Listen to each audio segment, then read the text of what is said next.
Welcome to the Mentor Podcast, where the most highly motivated entrepreneurs come to get their weekly dose of financial stability with host Ron LeGrand, as well as other nationally recognized thought leaders who will teach you how to get, grow, and protect your wealth. Well, hello, everybody. Ron LeGrand back with another episode of the Mentor Podcast, designed to help you make more money, make it faster, keep more of it, and retire with it. And I have a very special guest on the line today. His name is Lou Brown. Now, he's brand new in the business. He's only been at it for how long, Lou? Over 40 years is what I'll admit. Oh, okay. Mr. Brown is one of the very few people that I can honestly say have been at this longer than me, and yet he's a little younger than me. But his subject today, we're going to talk about his work for equity. But, man, I could keep this guy busy talking about 3 days nonstop because he's got so much stuff to talk about. So, Lou, why don't you give him a little bit of your history? Not too much. And then I'm going to get right into some questions here. I'd be glad to. So my name is Lou Brown. I've been buying, holding, and selling property for over 40 years. And one of the great things is I bought my first house when I was 18 years old, and I was able to do it by taking over someone else's financing in their name on their credit report that they paid the closing costs for. I was able to step into the house and learn that I could be in this business without going to banks and without qualifying for loans. And that became a truth and a belief for me. So as a result, I've never been to the bank and I've never qualified for a loan on a single family or a small multifamily property. And I love to teach other people that they can do the same thing. Yep, there you go. So you've been at it an awful long time. Well, why don't we first start by making sure everybody understands what work for equity actually means, and then we'll go into why we'd want to consider it and why I know it's my favorite exit strategy. I'm not sure if it's your favorite, but it's at the high of the list. So when did you get involved in it? Oh, man. You know, the funny thing is, way back in the day, you know, it's funny how you get taught lessons and you sometimes don't pay attention to them.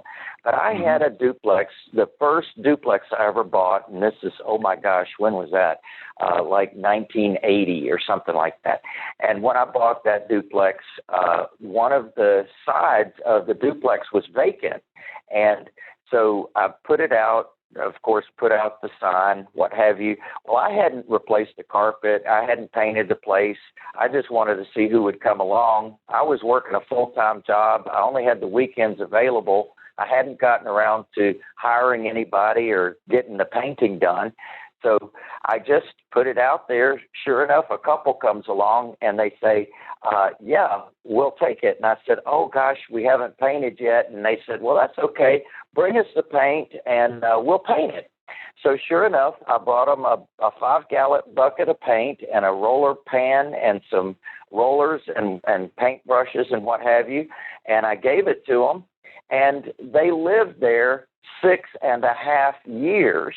When they moved out, Ron, in the closet downstairs, the very bucket of paint I gave them and all this stuff was still there. they never painted the place. They never cleaned it. They never did anything. And this is back in the day when, remember that avocado green carpet that you didn't vacuum it, you raked it, you know, and they moved in on top of that steel, kind of like that stainless steel carpet, and they stayed there that whole time, and they were great customers. They paid timely. Everything worked out perfect.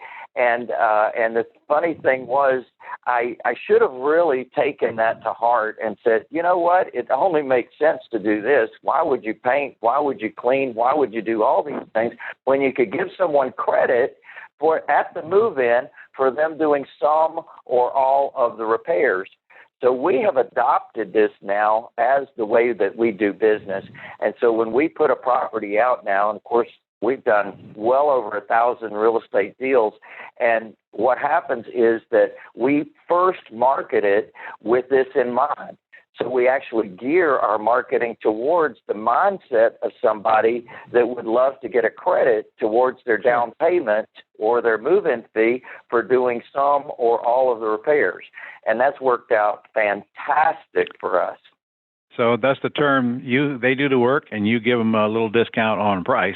So that's the term, work for equity, right? Right. And that's the legal term, but the other term that we use in our marketing is work for credit, because we're giving them credit towards their either move-in fee or their down payment. Mm-hmm. Well, my first one was in 1983, and I too discovered it by accident. And I was literally renovating a house, and somebody asked me, well, why don't you let me finish it? And I got to thinking about it. I said, well, okay. They gave me a bunch of money up front, and they agreed to make monthly payments, so I let them move in. I knew they weren't going to get it done. And in my case, though, they actually did. They actually got, it was about a year and a half later, they actually cashed me out of the house. But, I did not spend a lot of money on work that I would have ready to spend it on. So I, too, have found out that this is my favorite exit strategy, and we are not going to be able to analyze the numbers here in detail on this call, but I can tell you that there is no more profitable way to sell a house than to let somebody else do all the work with their money or labor. And you might be thinking that you got to give them a huge discount, but that's just not the case. It's not a huge discount. So you're so right. You know, one of the things that I discovered with it is that that's exactly what we do is we say to them, now we've already done our homework, and this is what I advise people to do.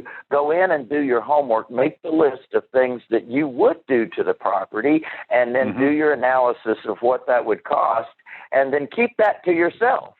And then ask the people, well, what do you want to do to the property? What do you see that needs to be done? And then listen to them and have them write it down and ask them, how much credit do you want for that? And then it's amazing. You're exactly right, Ron. So often they're saying so much less than we would have spent. And the way I look at it is if you keep the money in your pocket, you've made out. You've done fantastic. Yeah. And that was one of the things we discovered in the process is that people are quite willing to give up on their labor and really not put a big amount of money against their labor. Yeah. Not credit themselves with all the labor that they're doing. And they don't spend what we'd spend. I mean, they don't look at it like we look at it. If it needs a little paint, we'd paint it. They may not. They may not replace the carpet. They may not do most of the things that we do if we're renovating a house to sell it for cash. Thus, you know, a $25,000 job to us like about $2,000 or $3,000 to them because all they got to do is buy the materials and have their friends come over and get them a case of Budweiser and get the work done. And that's assuming they even get it done, like you said, because I've had a lot of these things. I tell you, over the years, I still got a bunch of them, but I've had a lot of them over the years. I'm telling you what, in my case, Lewis, see if your business compares. When I hand them the keys, I do not expect them to ever cash me out. Because you see, listeners, they have to go do the work, at least enough to satisfy the bank's requirements to get a loan. And the whole goal is they want to move in, fix it up, and go get a loan, clean up their credit or whatever's broke along the way. And, you know, that's a great service that we provide to them. But the reality is, unless you actually force them to do all the work and force them to go get the loan and babysit them the whole way, they're not going to do it. Lou, I bet 3% of mine never cash out. What about yours? Yeah.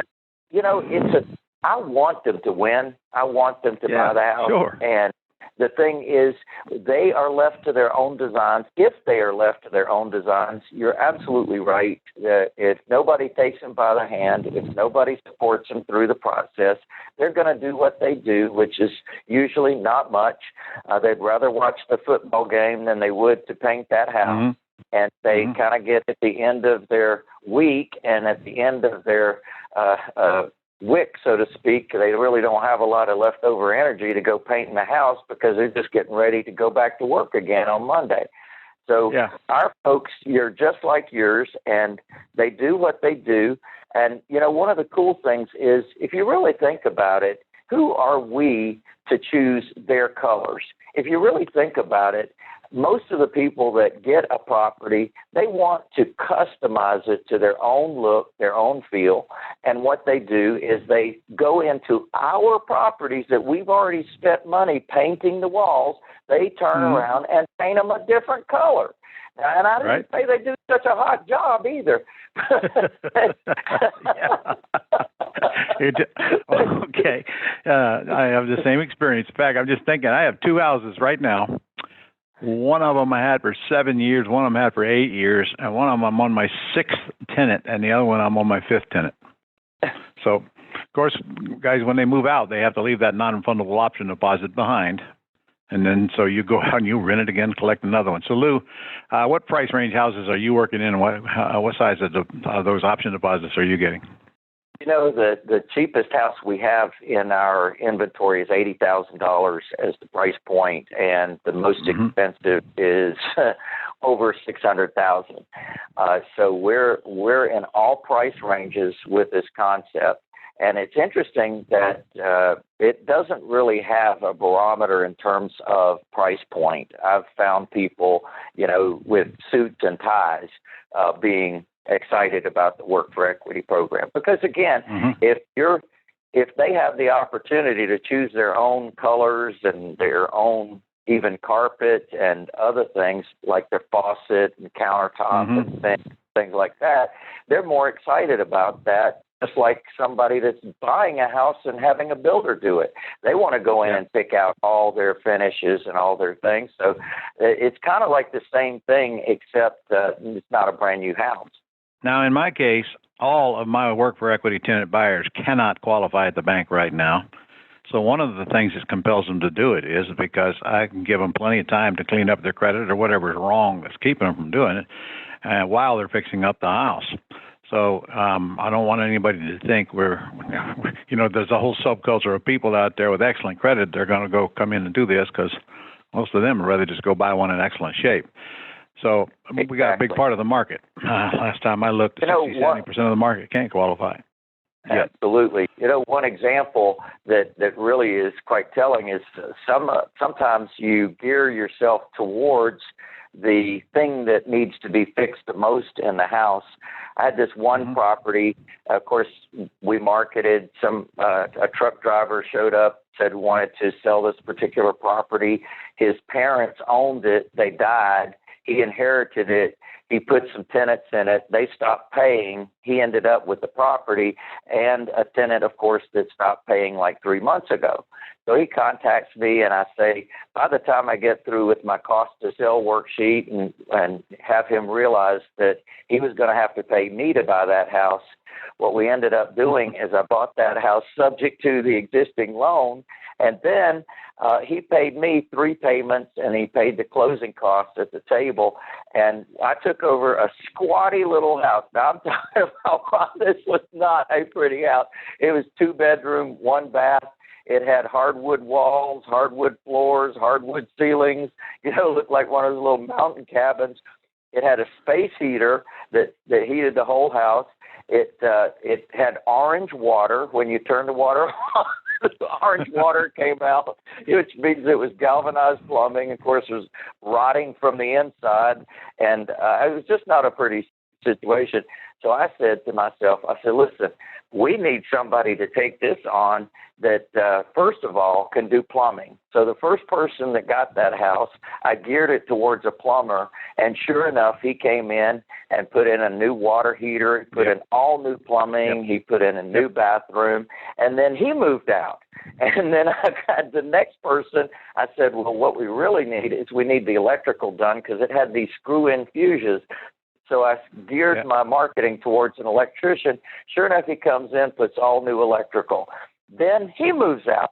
Then the next person came in. I said, well, it'd be great if we got rid of this space heater So sure enough, I geared it towards a heating and air conditioning contractor. When he moved out, there was a brand new gas pack unit, all new heating and air conditioning in this house. And the same when it needs a roof, same when it needs exterior paint. I got it. So and over the years, I ended up getting every bit of that. I got a new roof. I got a carpenter moved in. He added on a room to the house, and he put in a new deck on the front of the house. He changed out the door. It had a leaded glass front door. I mean, this house got dolled up over the years. Lou, I had one time. I had one time I sold to a pool guy, and when I got it back, it literally had a new pool in the backyard, and I had no idea. He never asked me. He just put it in the backyard. I couldn't believe it. I went over there. I don't remember this house having a pool in it. Well, it's got one in it now. Now, look, we're running out of time here. I got to get some questions. I know our listeners are thinking, well, who's going to do all that work and leave? And my answer is just about all of them. Just about all of them. So this is not a way to cash out of a house right away if you want to. So that's not what this conversation's about. I need to know, what size deposits do you normally get? I'm talking about earnest money deposits now. We don't do security deposits. What size deposits you get before you let them move in? No less than $1,000. Sometimes I get significantly more than that. It really just depends on how much money they have to work with. Right. All right. Well, I've never done one less than $3,000, and that's on those little cheap houses like you just described, about semi-war zone houses. But most of the time, I get anywhere from $3,000 to $10,000. But I only do this work for equity mostly on the low end. That depends on where you live. I find it works better there, but honestly, you're right. I have done a couple of higher end where they actually did do the work themselves, and in fact, one of those actually cashed me out. So you don't really care how long you give them either, do you? How long do you give them? I give them 3 years. I give them a 3-year option to purchase the property. Right. Now, sometimes the amount of work that they're doing actually qualifies them for a gold level, which is in-house financing. So if they are putting down a combination of cash plus work for equity that moves them up to the in-house financing program that we have, then that actually moves them up to agreement for deed level instead of option level. Yeah. And then you owner financing. And I'm going to tell you, listeners, you better make sure you know the rules on how to get the place back before you do that where you live. In other words, when they pay enough money to satisfy you, you go ahead and owner finance them. Well, I've done that a lot, but I've never had anybody paying enough money yet to switch it to owner financing before they move. So I'll tell you what else I do that I learned over the years. If I got a house that is so atrocious, I mean, it's so atrocious I can't get anybody to even look at it, then I will find myself fixing that atrocious thing and then put it out on the market. But be careful, because I heard you say this earlier, you never know what people will happily take and fix until you test the market a while. So the last one I had it out there for 30 days, and I couldn't get any bites because the friggin' roof and the eaves were so rotten, turned people off. So I just put a new roof on there, and it was gone within the next 4 days. And, of course, I raised the price to cover that.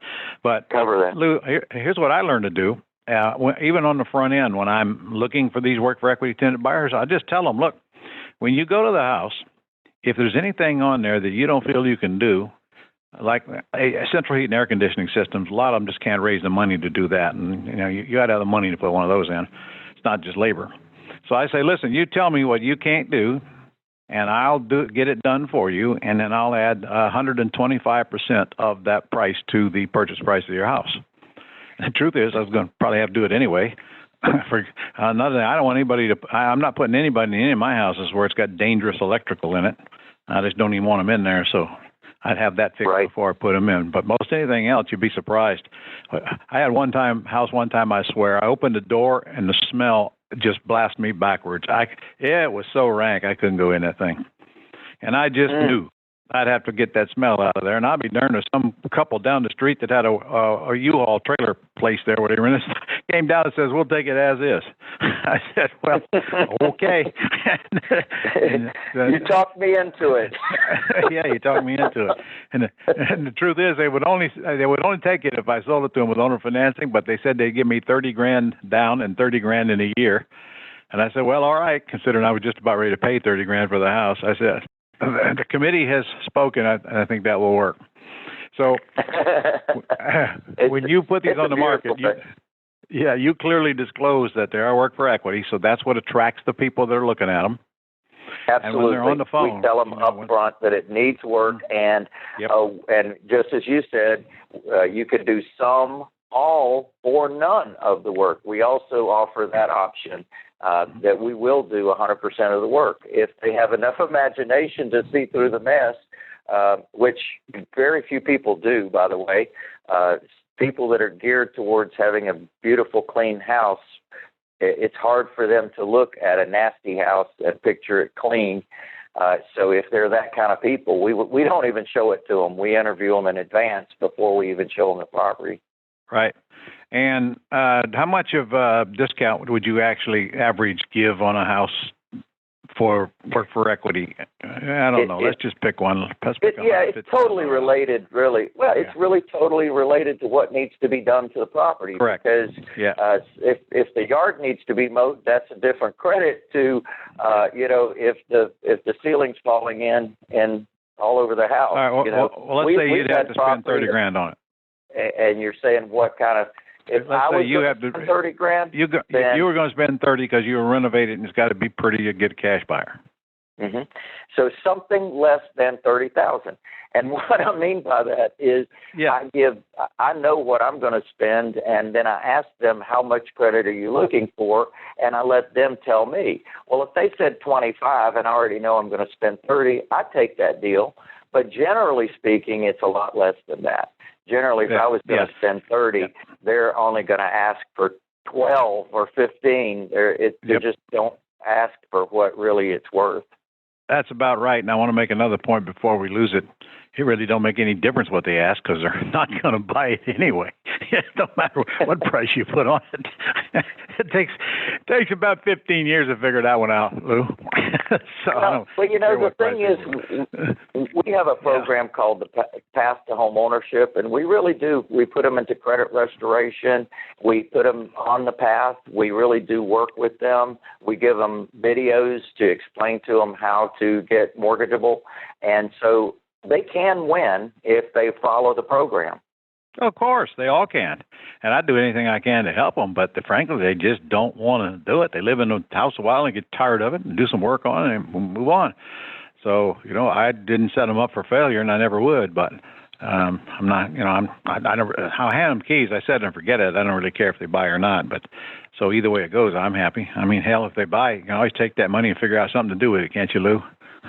Yeah, baby. Aren't you? That's why God created 1031 tax deferred exchanges. That is correct. And look, I hear people ask me all the time, well, what if they don't fix the house? Well, what's your answer first? My answer is, so what? Correct. The next guy will. You had a nasty house before they moved in, so what do you got? Right. You got another nasty house, and you That's exactly right. There's somebody else that wants it. And I have done this literally on condemned houses. Of course, you buy them so pathetically cheap because they're condemned. And you can't put anybody in the house until it's uncondemned, so we sell them to contractors. The contractors are not going to move in. They know it's got to be inspected. It's the same inspection that you'd have to have even if it wasn't condemned, if you have to renovate the house. So it's no big deal. So I sell them so cheap. I remember I did one time. I paid $13,000 for the house, and I lease optioned it out for $39,000 as is. And all he had to do was go fix it, and he could have sold it at about $70,000. But he never did. Lived in it for 5 years, paid me $600 a month. I mean, after he got it ready to live into. And then moved out. So I'd keep on. I sold it for cash. I sold it to the greater fools out there looking for the junkers and don't know what to do with them when they find them, paying way too much for them. So it's a blessing. My best deal was $1,300. I bought it through the Land Bank Authority and did exactly the same thing. It's amazing. You would walk in the door and literally you look up and you see the sky. You look down and you see the ground. So they did fix the property, and they ended up buying it through the Land Bank Authority's financing program. They bought it for, I think, $79,000, but and we made $30,000 on the deal. It's just an amazing way to tap into people that are the real people out there that are making things happen in America. They're the contractors, they're the working class folks that, they know what they're doing. They have skills. They may be working under somebody else that has a license, and they're the ones that actually make things happen. They're the ones that do the work. Well, they've already seen what they get paid for that, so they're very in tune with it not being worth nearly what the contractor would charge for it. And right. They need a place to live. And when we talk true. about affordable housing is what the person can afford. So this is definitely an opportunity for people. So how many times have you had somebody ask you, well, let me move in and then I'll pay your rent when I get it fixed? No way. No way, Jose. Well, you don't trust them? Not for a second. Hey, show me the money. You bet. Got to see the money before we're going down that road. Ain't nobody getting the keys to my house until I get a big deposit from them and the first month's rent, and I don't care if it's condemned, they're still paying me rent. Now, granted, they won't pay me as much rent if it was in excellent shape. I mean, almost always you got to lower the rent on them, but golly, if you take a look at what you pay for these properties and do the little bit of math on your rate of return, it's absolutely ridiculous, your rate of return. Let's go over a couple of reasons we make more money with these things. Number one, we kill repair costs. That's huge. Now, for you landlords that are out there repairing houses and then putting tenants in them, ask yourself, at what point do you have to repair it again? Well, we don't ever repair these houses again or the first time. So you save all those costs. And then you save the time. Think about it. You can be in and out of 4 or 5 of these time. You can renovate one house and retail it. And we have no closing costs. Buyer pays it, except, we have to, when we bought it. But when we sell it, none. We have no real estate commission, and we have no holding costs. We have taxes accruing, but the rent's covering it. Same with the insurance. So we kill all those holding costs along the way. If you have to sit down and actually do the math, here's one I'm selling for cash, and here's one I'm doing work for equity on, and just give it a year, and you'll see a huge difference. Now, plug in the fact you're keeping the work for equity for gosh know how many years, and it's just keep on. I don't call mine houses. I call them mutual funds, Lou. They just keep on paying. I've always been calling them a bank that pays a dividend every month. And, that's what it really is. It's just a bank. And, the cool thing about what we're doing and how we're doing it is we're giving somebody else an opportunity. These are people that couldn't play the game in the first place anyway. And so we're just tapping into an untapped market and saying, look, here's an opportunity. You don't have to live in an apartment building anymore. Here's an opportunity. Your kids can have a backyard and have some place to play. And, they get it. It's not a hard sales job at all. And the key is really how you market it and what you're saying to the public out there and attracting the right people. So you don't put a price on yours when you sell them, huh? Advertise. Oh, I do. I don't advertise a price, but we definitely put a price on it, and then we put the credit against that price. So no, you don't advertise the price. The work. So they don't know what the price is when they call you. Okay. What do you put in there in place of the price? We put a generic ad in 3, 4, 5 bedrooms. You do the work. Yeah. We give you credit towards your down payment. I got it. Okay. All right. Well, listen, you got something to give away here today because we're out of time already? Yeah, baby. I've got a special report on work for equity, work for credit, and you can get that. How Ron? TheMentorPodcast.com. /WFE, work for equity. TheMentorPodcast.com /WFE. When you go on there, you'll find all kinds of free stuff on there as well. But what's the name of your report, Lou? Work for equity. How to make a fortune without fixing the property. And the first time anybody does this and doesn't have to deal with a contractor, that's going to be that's going to be the right thing. They're going to know that they've hit the jackpot with this opportunity, because what we really want to do, and I know you want this, Ron, is to keep them out there finding more properties, sitting in front of sellers and not tying themselves up into a big, long, ugly, painful rehab, which definitely now you've understood and learned that it can be avoided. Yes, it can. And I want one more thing here before we get off of here. When you do this, guys, you're going to need a special lease option agreement now. Absolutely. If you ever get into a war, you'll wish you had done this prior. There's actually one on your Gold Club's site called the Sweat Equity Agreement. Do you have a Work for Equity course, Lou? I do. And the thing that is very, very critical in this whole process, if you're going to do this, you absolutely have to have the right paperwork, and you have to write the right disclosures as well. So we are heavy in disclosure. We're heavy in getting them to commit completely to their knowledge of what they're getting themselves into and what they're agreeing to, because these are the kind of people, sometimes they'll turn on you. They'll call housing code on you. Then you would have to come in and actually do the work, even though that wasn't your agreement. Well, it doesn't matter if you don't have the right paperwork, guys. So it's critical that you cover all your steps. You box them in. So we have a series of things that we do to box them in, and for you to have something to hand to the housing code if they were to say that you were the one that did the wrong thing, because you're the landlord and you're the one that was supposed to have fixed this property before you ever allowed them to move in. Well, we've got that covered in the paperwork. Yes.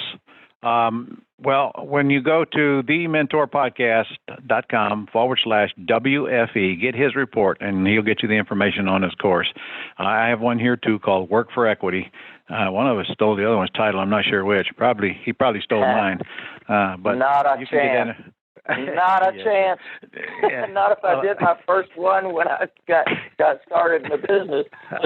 Okay. All right. I don't know. Who cares?